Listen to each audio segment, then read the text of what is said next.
Hey guys, Gray here. Welcome to another reaction. So, we're doing Dimash, the story of One Sky. A few people asked me to check this out, because apparently he starts to use a lot more distortion towards the end of this one than he normally does, which is kind of more in my wheelhouse being an amateur rock singer, so let's check it out. I think I found it where the song starts. Let's see how this sounds. Should be a good one.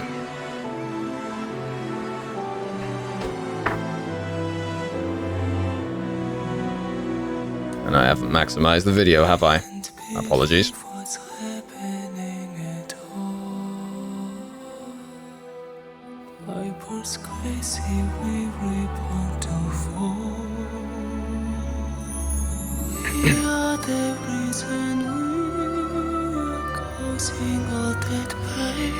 It's kind of giving me Dragon Quest vibes, if anyone's ever played those video games. They're really good. Would recommend. Billions of hearts, billions of cells and souls and dreams. Sounds really good. Billions of lives shouldn't ever turn to senseless horror, so distant.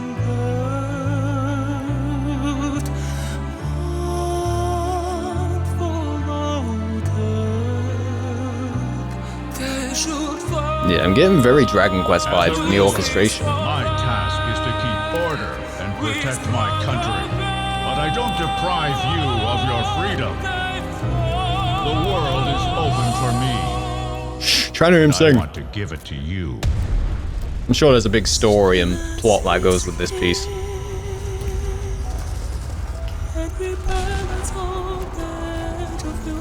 I mean, clearly. I'm not that blonde and stupid, alright?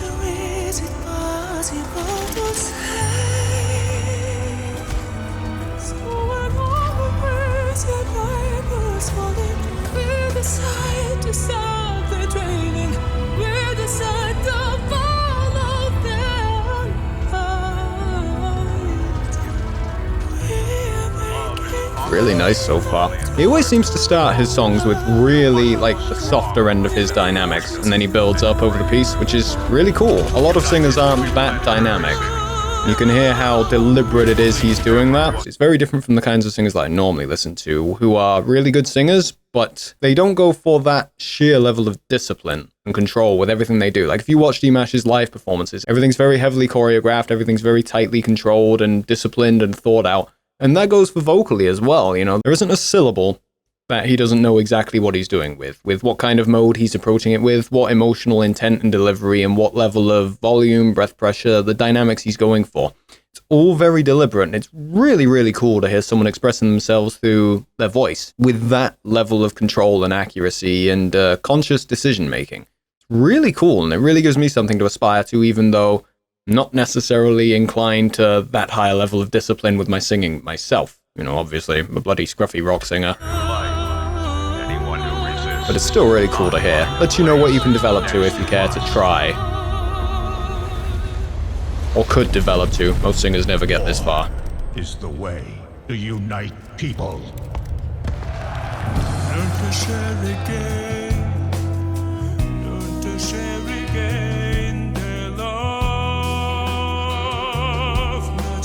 Starting to open up now that the music's building up. Yeah. Sorry about that. Swallowing some water the wrong way. Yeah, everything's building together. The voice, the orchestration, everything. Really cool piece.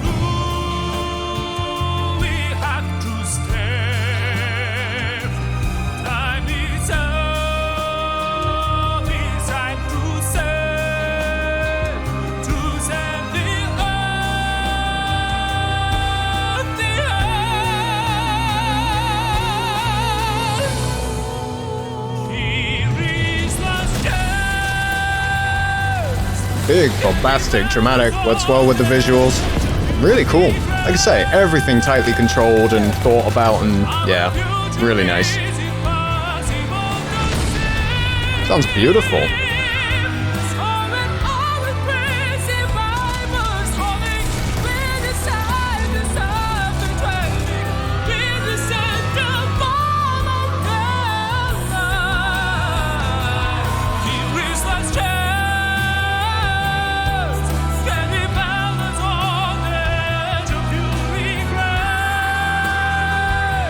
Very dramatic piece. When did this come out? Is this recent? Must be. I imagine it's commentary on the Russian war. Not gonna comment on that myself. Couldn't even begin to. But yeah, good piece.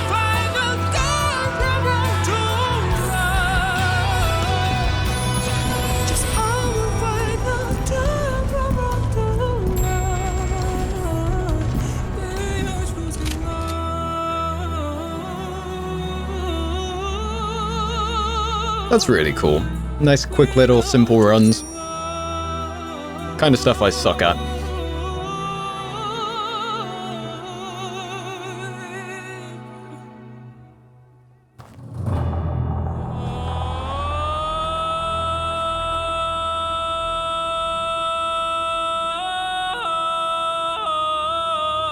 Interesting breakdown. Well, that's Jesus. Interesting visual choices.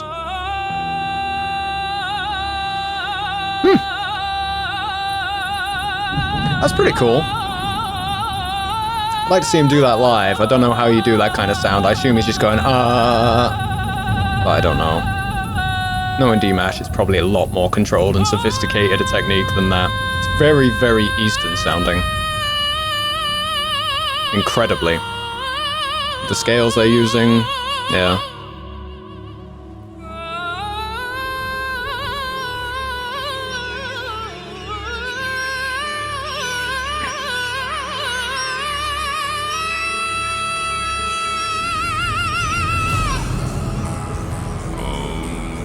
Ooh, low notes. I like it. He really knows how to paint a audio picture with his voice. With the sheer range of things he can do, the different dynamics, the different ranges, the different sound effects. Really gives him a lot of textures and colors to work with. Beautiful. Oh.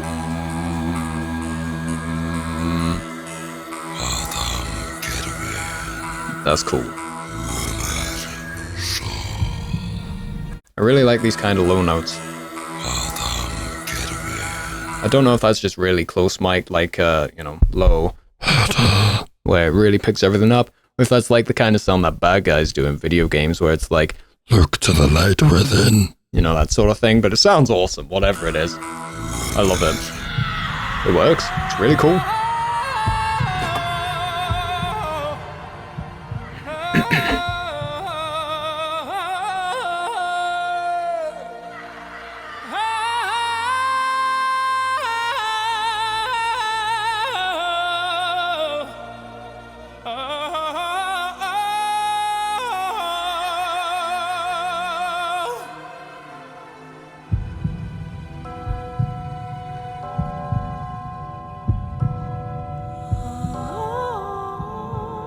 Yeah, I really like it. I really enjoy hearing someone artistically express so many different things with just their voice. Now, obviously, it's a great big orchestra going along with it, you know, it backs up what he's doing vocally, but yeah, it's really, really cool. I love hearing that. I'm used to listening to singers that are more like a sledgehammer with what they do. They're really good at what they do, but it tends to be more one or two things.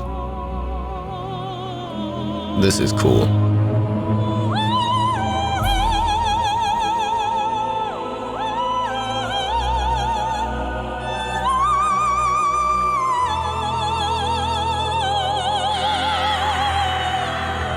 And yeah, I've said it many times, I do love hearing like whistle voice type ranges, not saying that's the exact laryngeal mechanism he's using, but whatever. But I do love hearing them used in a musical way, because the amount of singers I've heard that like, they could hit those notes, and they could, you know, control them pretty good, but they just weren't interesting to listen to, you know? Been listening to singers for like 17 years, studying vocal technique and vocal range, and Dimash is the first I've heard that I thought, that's actually really cool. Not just as like a vocal range chaser.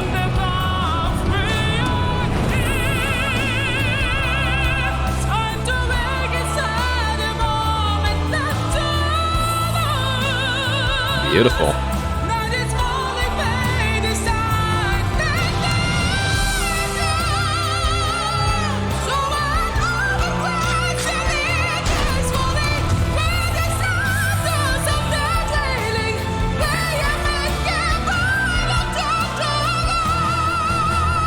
Gotta say, I really like these bits, because those are getting pretty high. They're like G5 type territory, and typically with most singers, G5s are about as high as you'll tend to hear in like rock and pop singing, and it tends to just be like straight vowels. So if you hear a note like that, it tends to just be that kind of thing.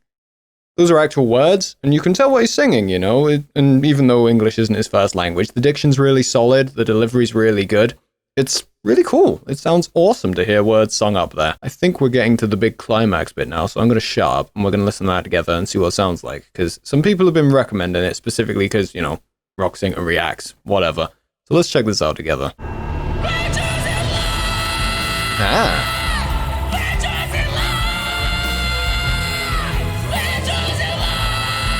It's pretty distorted. Pretty full as well.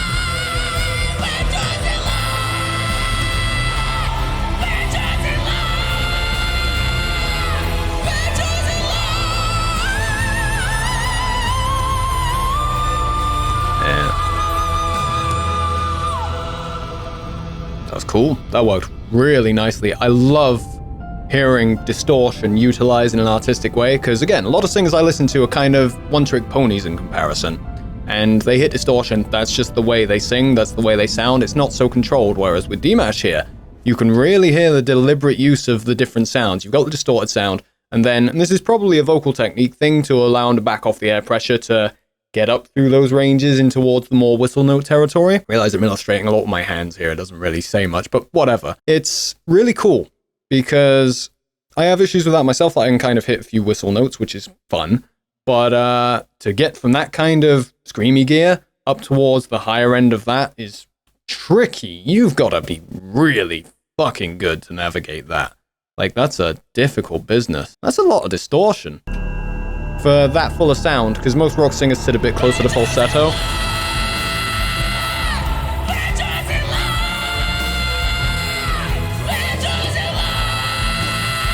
Sounds awesome. There's another go through.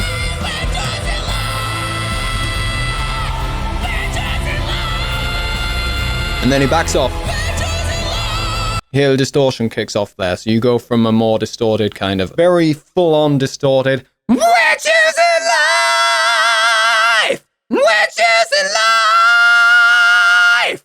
To a, we're choosing life! I've still got a bit of distortion kicked on. Like I say, rock singer, one-trick pony. But to be able to get up into those higher ranges, I'd never be able to go between that and a live setting. Hitting it with that air pressure blocks off my higher end. I'm sure a lot of it's practice and it's muscular control, but again, you gotta be really, really fucking finely tuned to be able to navigate those ranges like that, because that's a gnarly amount of distortion in a very full sound. Rock singers sit much lighter as a general rule. More falsetto, and you use the distortion to cover up the lack of power, the lack of chord closure.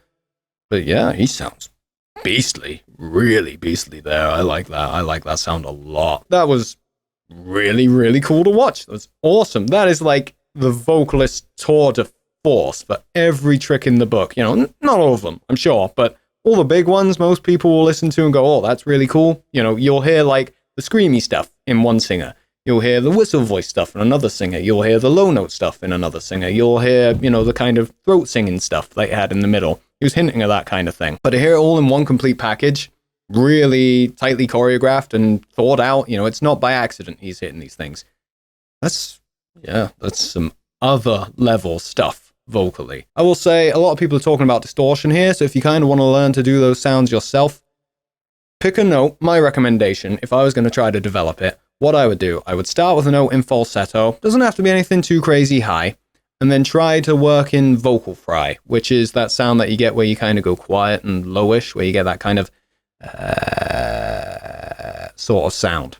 Pick a falsetto note, get the feel for that vocal fry, hit the falsetto note, and try to add the fry into it, which sounds, it'll make you sound like Marge Simpson if you're just starting this stuff, and it'll probably feel pretty abrasive, but do a couple of minutes, take a day off of singing afterwards, you know, don't push it, and gradually get your vocal folds acclimatized to that air pressure and that feel. The feel of it and the sound of it is roughly like this.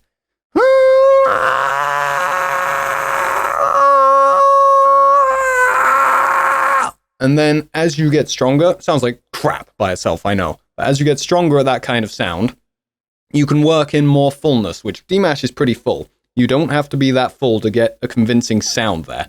You can be almost pure falsetto. The distortion will carry it if you get comfortable enough with that sound. So if you want to learn to sing these things, find some rock songs. You know, Judas Priest is good. Brian Johnson era AC/DC is really good. Get stuff that's high enough, and it'll probably be quite abrasive. Again, be careful with this. You don't need to do a lot of it to get it to develop. Get the feel for it, learn to wiggle it round with pitches, then try it in some songs. Learn to get that vocal fry falsetto sound, and over time, as you get more power, you'll try to clean it up. You'll probably gradually find it tends to develop the fullness anyway. So, yep, I think that was all of it. I don't think there's anything else to this song. I mean, what would you do to top that afterwards, honestly? But yeah, that was awesome. Thank you so much to the people that recommended it, and I look forward to seeing you guys in the next video very soon. I'll do another poll. We'll see what song you want me to react to next, but feel free to suggest in the comments below, and yeah, have a nice evening. Thanks very much for joining me. Bye!